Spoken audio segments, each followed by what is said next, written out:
only to make her be quiet and stop jerking. But when I took my hands away, there was blood upon them.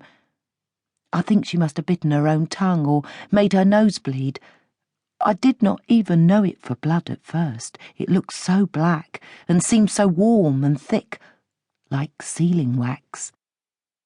And even with the blood in her mouth, she shrieked, until finally the row brought Mrs. Brink.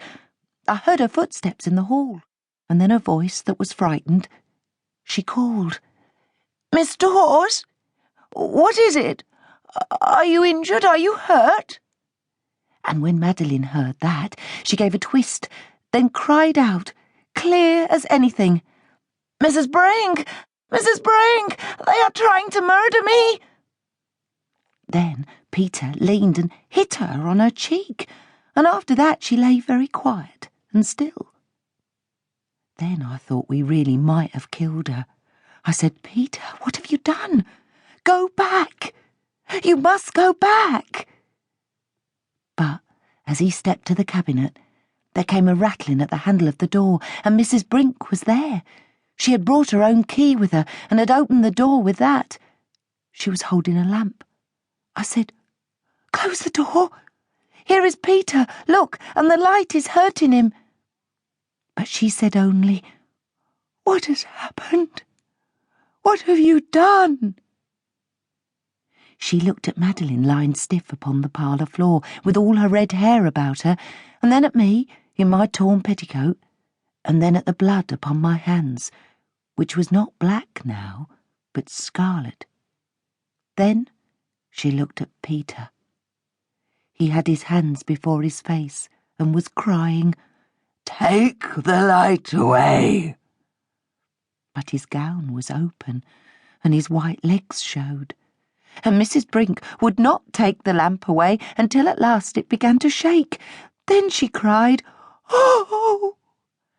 And she looked at me again and at Madeline again, and she put her hand upon her heart. She said, "Not her too." And then, "Oh, Mama! Mama!" Then she laid the lamp aside and turned her face against the wall. And when I went to her, she put her fingers upon my bosom and pushed me from her. I looked once for Peter then, but he had gone.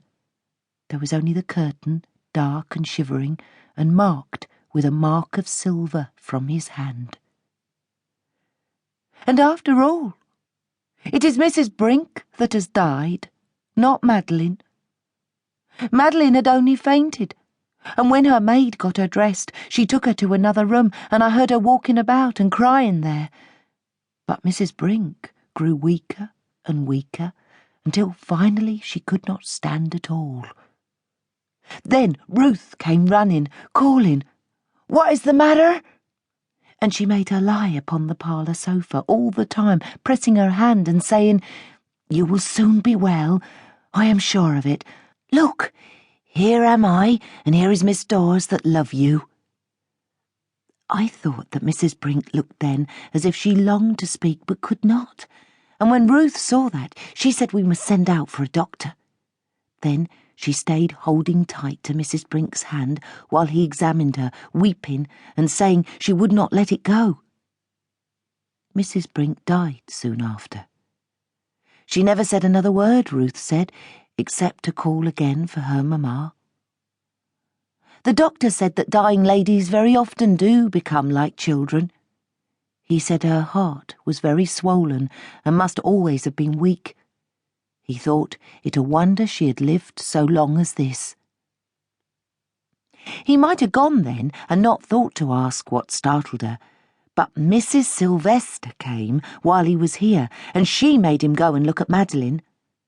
Madeline has marks upon her, and when the doctor saw those, his voice grew quiet, and he said this was a queerer business than he thought. Mrs. Sylvester said then, "Queer? I should say it is criminal." She has made a policeman come. It is for that reason they have locked me in my room. The policeman is asking Madeline who hurt her. She is saying, "Peter Quick did it," and the gentlemen are answering, "Peter Quick."